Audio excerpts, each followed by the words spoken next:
చమురు కొనుగోలు చేసేందుకు ఇచ్చిన మినహాయింపులు ఎత్తివేయాలని భావిస్తుందా? దానిపై మళ్లీ ఆంక్షలు విధించాలని యోచిస్తుందా?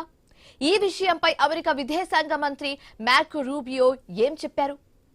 సో బేసికలీ సెనెట్ విదేశీ సంబంధాల కమిటీ ముందు రూబియో విచారణను ఎదుర్కొన్నారు. ఈ క్రమంలో రష్యా చమురుపై ఇచ్చిన మినహాయింపులను పొడిగించే ఉద్దేశం ఉందా అని ఒక సెనెట్ ప్రశ్నించారు. దీనికి రూబియో బదిలిస్తూ చమురుపై ఇచ్చిన మినహాయింపులను వీలైనంత త్వరగా తొలగించాలని భావిస్తున్నట్లుగా తెలిపారు. త్వరగా దీనిని వినియోగించుకోవాలని ముగించుకోవాలని ఆ దేశ చమురుపై ఆంక్షలు విధించడమే అమెరికా ప్రధాన లక్ష్యమని కూడా చెప్పారు. ప్రపంచవ్యాప్తంగా చమురు సరఫరాను పెంచే ఉద్దేశంతో కాలపరిమితితో కూడిన మినహాయింపులు ఇచ్చామని పేర్కొన్నారు.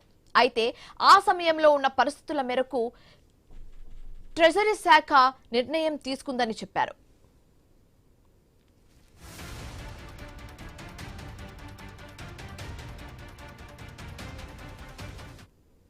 పశ్చిమాసియా సంక్షోభం నేపథ్యంలో అంతర్జాతీయంగా ముడి చమురు ధరలు మండిపోతున్నాయి.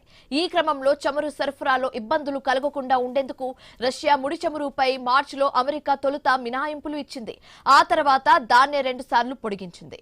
ఆ గడువు ఈ నెల 17తో ముగియనుంది.